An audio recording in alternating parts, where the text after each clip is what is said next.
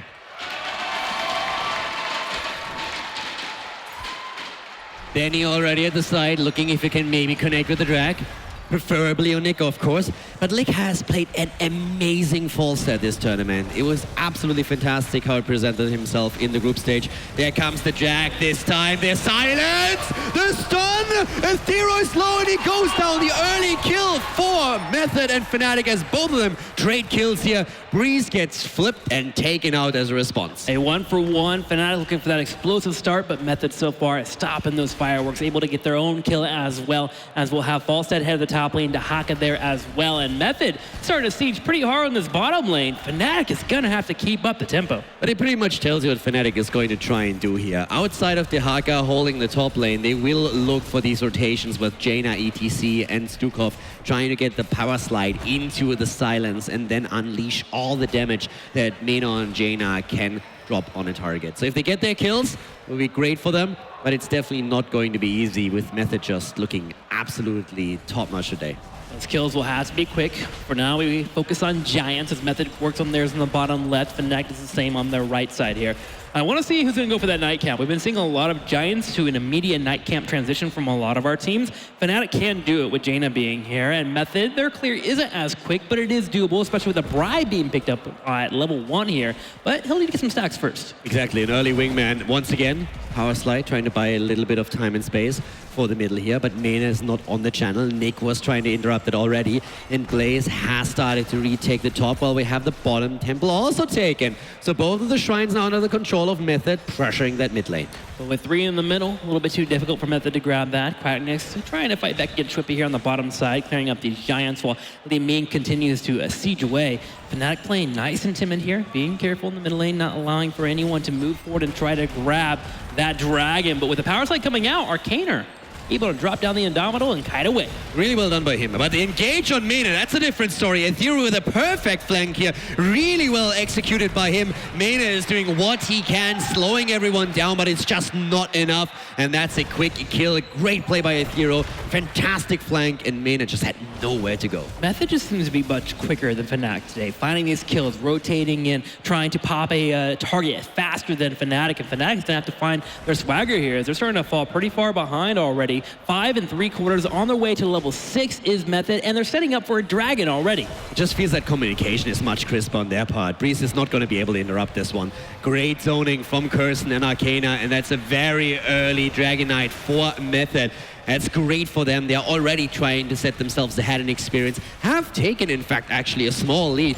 And Fnatic, in this third game, is not off to a good start. This could well be their last game of the tournament. No, they are not. But luckily with the Jaina here, they'll be able to clear out this dragon pretty darn quickly. One turret falls, another one goes down to about half of the health there as the dragons can start rotating towards the top side. Method on the bottom look to go ahead and siege away with a few units, but not being able to find it too much. Mostly it's experience they're trying to grab here as they're able to grab also a turret in the top lane. Here comes the rotation, and they're trying to go for it. A great route from Curson, stops Breeze. Here comes the slide, damage comes out, and Indomitable again, just absolutely perfect, but Li Ming still falls. Li Ming down, and that was a great kill from Quatnix here. That's exactly what they needed. Good follow-up also from Breeze, power sliding in after being thrown into turret range. I am still amazed by Arcana. Every time the Indomitable comes out, the power slides, the stuns, they don't do anything. We talked about the impact that he has on Method's play in especially Game 1 and Game 2, but it's just insane to see that he is this consistent throughout the entire series and is able to shut down Fnatic's composition and their attempt at a kill this quickly. Especially with him switching to range whenever he's going to move on to his new team. He's been practicing both those roles these last couple of weeks. He's been going through different scrims and, of course, playing with his new team. So that guy is a completely amazing player as he continues to switch roles and do well. Breeze thinking about moving in for an aggressive play on Nick here. Nick thinks that something is up, is playing safe, goes in for a bit of a boomerang there, but plays it careful and is able to barrel roll away. Surprising Nick on any of these lanes is going to be nearly impossible. He showcased that several times in the tournament where you thought a false stat in the draft is going to be the death sentence of Method, and then it just turns out that Nick is amazing on that hero. it's not so much that he gets kills. He puts a lot of damage out, don't get me wrong. But it's his ability to read the map, read the game, and always survive. Know exactly how far he can go out, and just not fall for these traps at all. Yeah, he squeezes out just enough damage, but also survives where he needs to. Also moving into this different build here with that bribe and moving into the lightning rod at level 4, being able to sustain a little bit if Genji is able to jump on top of him is a good pickup for him. And he's got pretty decent wave clear with that Hammerang coming online at level 7. With Method about to hit level 10 though, as they push in the bottom wave with this Night Camp and Giants to join in, Fnatic has to do something now or completely think about forfeiting this fort. Yeah, that camp setup that we're seeing here for Method is absolutely insane. And here comes Benny. Gust is already used, completely isolating Benny. He's trying to buy himself a little bit of time. They're still on the chase. That drag connects on the other hand, and the attempt to go for Schwimpy, but the power slide of Breeze is just a second too late to get value. And that Night Camp, the spell aura being just enough to keep him alive. Breeze will be the next target, but he's able to escape for the fort. Not so lucky, as it gets picked off with the Night Camps and Giants pushing in. And Method still has a heroic advantage. They can grab the Giants above them with a bribe and an auto attack or two. They'll be able to grab more Giants to look towards that keep wall. Method's rotation here and the macro play in general are just on a completely different level from what we are seeing from Fnatic here right now. The double camp push timed with the level 10 did so much for them, and now they are getting another rotation into the mid lane. Falstad flew to the top immediately, grabbed the shrine, and now we have another Dragon Knight. Method is about to roll over Fnatic. Fnatic needs to wait for that 10, and then they need to make some snap decisions here. Method is just playing out of their minds right now. A second fort to pick off. They can rotate to the bottom lane if they want after this. They can even move to the top and just break down that third fort, especially with a Welby in there. It'd be easy for them to pick off to make sure that Dahaka can sustain as well. Method has all the options, but Fnatic is about to hit level 10, and they're going to have to turn around and make something happen. Yeah, exactly. They haven't lost the keep yet. They have lost 2 of their forts. They're definitely down in experience, but they have still held on to all of the keeps. So with the Ring of Frost, with Mosh Pit used by Breeze now, there are options. X-Strike even being used now too, so that's another tool that they have in their arsenal to especially keep Genji alive a little bit longer. But you're absolutely right. They need to make something happen. They need kills and they need to gain some map control here to slowly turn this around. And it's not going to be easy. Not against a Gust and a Bunker. Keeping an eye on Dahaka here. He'll be the one to rotate it in and let the team know that he wants to force a fight, and Babini does. He's behind Curson here. And Fnatic is looking to move in for the fight, but they're separated a little bit too much. Massive Shift comes out. There's the isolation. Can we get a drag? Oh, the drag whiffs. There goes the Mighty Gus as well as Method groups us 5. The tongue completely misses, and now Benny's in trouble. He has the silence, but that is not enough. He gets blown up. Down he goes. The counter kill on the other hand. Malfurion falls, and now Fnatic is trying to make it a double. They're going for it. The Mosh Pit. Breeze with the play. Breeze goes in. They take down, leaving the damage is gone, and Arcana falls. It's a triple, baby. It's going to be a 3-for-1 as Fnatic is able to clean up those kills, and they're looking to open up some walls here too on the bottom wave, but you got to call out Mina here, hitting that massive Ring of Frost, and of course, having Genji go in afterwards to finally get that cleanup. So we immediately see Dahaka get picked up, but look at Curson. Doesn't even have a chance to get away. Falstad even takes some damage as well as he jumps into the bunker, but Breeze comes in, gives the power slide, and gives the mosh. That allows Fnatic to get 2 and 3 kills. Mina's ring was absolute money, and then Breeze coming in towards the end of the fight and securing another double kill with him just dropping that mosh pit. That was absolutely perfect, and that was everything that Fnatic needed. And if you think about that fight, it didn't start off well. The isolation was actually fantastic that we saw from Benny, but then the drag doesn't connect, and that negates a lot of the value he was hoping for. The kill against Dahaka looked like it would just initiate a chain against Fnatic, but Mena and the rest of the team just doing so much work there and finally getting the kills for them. Getting the kills, forcing those fights. The Mighty Gus also from Falstad gave him that reset, but still Fnatic able to use their coordination and teamwork to secure the takedowns. Now, it's all about level 13. 13 hits here from Method, but Fnatic is trailing right behind them as they're about to hit 13 too, and it's about the Night Camps pushing in the top waves. And as they're actually nearly holding the same amount of experience, just half level behind, we have to point out again that there's a lot of structures of Method still on the map that Method has already eliminated on Fnatic's side. So that's a lot of experience in structures that Fnatic could take up where they have an opportunity, maybe after another kill or two, to just snowball their experience past Method. So really important to point out here. Another thing is that we already have the level 1 on Jaina completed 9 minutes into the game. Bringing it out. That's actually insane. Yeah, the Regen Globes helping out with that cooldown and also a little bit of damage. 13 to 13, Giants pushing the bottom wave, but Method is able to respond every single time. They have pretty solid wave clear. They have also decent mercenary clear, even Li Ming helping out with Blaze setting down the tempo. And Falstad is actually dominating that top lane against Dahaka as he continues to push it in with that Night Camp. They're looking to grab a fort already while Fnatic is trying to sneak this Night Camp. Yeah, they get the Nightcam in the bot lane. Schwimmy was already trying to double check if there's maybe someone waiting down there and check the bushes. But the top lane, that's really where a lot of the story is, as you already said. Falstad is getting a lot of value here. He's controlling the shrine, he's pushing in the wave. And they will get another fort. Fnatic is giving this one up because it was more valuable to them to have a control over the bot lane. They were also looking for a team fight. They had Dahaka in the bottom lane, sharking around, trying to find the wide flank, but nothing was presented or available. Dahaka eventually lumbers his way back to the top lane, while we have Genji in the top side grabbing the shrine, attempting to at least hold the shrine until 16, but Method continuing to hold the middle of the map here doesn't allow for Fnatic to find the opportunity to go for that blow up again. Yeah, Fnatic wants the initiation. That's definitely what they want here. But this time, oh, Nick! Oh, They actually, what a play by Smexy! What? Was that a blind read? Smexy playing like a god there, together with Breeze. They're getting an easy kill. Benny on the other hand gets silenced, and that's nearly a kill against Serkan. The Ring of Frost! The Ring of Frost once again. Mena with a place. It's a quad kill. What the hell is happening? Fnatic after the back of a pick from Stukov. Incredible play there by Smexy. I believe that was a blind engage there. It was. Getting the root. Not even enough there for the cleanse to come through from Malfurion to even allow Falstad to get away. And Fnatic gets 4 takedowns. They grab a dragon. They open up a fort, and they'll be able to grab another. Smexy turning on the cheats here, going for the god mode in the middle of the match. The blind read on the position of Falstad. And Breeze with a quick reaction, immediately seeing what's happening. Slides in, they get the kill, and then in the ensuing fight, they kills through the Ring of Frost from Mena. That's the second one that was right on the money here for him.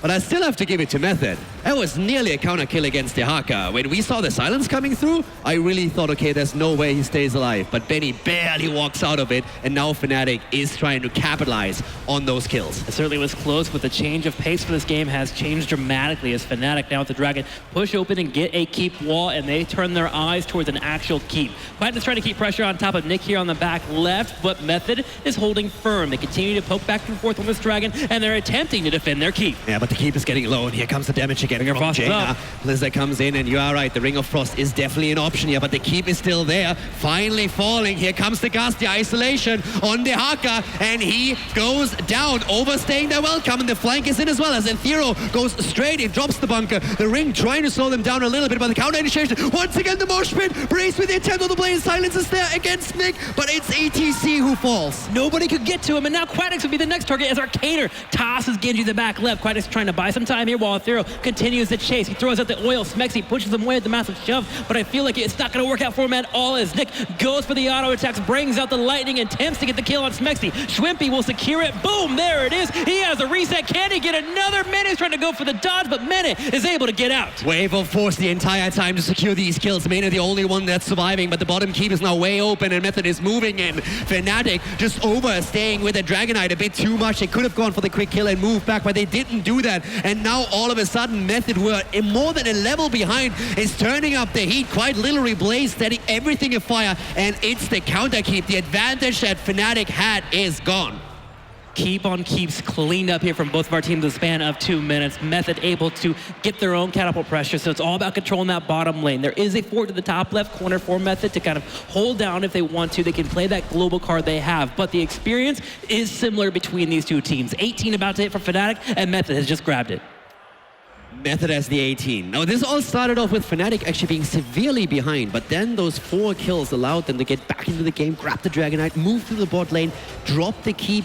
But I really didn't like the way that they overstayed there. They could have gone for a quick kill against the keep and move out. The Dragonite started to switch targets actually. And then as we have the Gust coming through, there was perfect play from Nick here. So once again, a big shout out to him. They isolate Dahaka just as the Dragonite is about to expire. And that isolation led not only to the kill against Dahaka, but then the chase against Fnatic. And Fnatic on the run against a global and also Li Ming with the resets, that just didn't work out for them. Trying to get across the map, too difficult for Fnatic, but now the shrines are up and the dragon is available. Fnatic, as for, group up immediately on the bottom while the globals hold the top. But look at Ethereal. He's ready to flank it at any point. If he comes in with a false stat on the backside, Fnatic can be picked off. Mighty Gust is a scary heroic right now for them. They have to stay together and make sure to get caught. It's basically dead even, but here comes the kill attempt. This time the Ring not getting as much value. The silence still on Quacknix, but they're trying to go for Schwimpy. Schwimpy goes down. Schwimpy down. The isolation has hit as well, but they go for Malfurion first. Curse is low. Quacknix goes in and it's the double kill. They have all 5 up. Fnatic turns around. They look at a core. They're one that move towards that area. Thero trying his best to slow him down. Arcaner as well, dropping a couple of ground breakers just to make sure that they can't get on the core. 40 seconds before Li Ming is back on the field. Arcaner trying to buy time. He gets silenced. He jumps into a bunker, but this is going to be a definite kill on Garrosh. There's a mosh pit, but the mighty Gus keeps him alive. Arcaner actually gets out.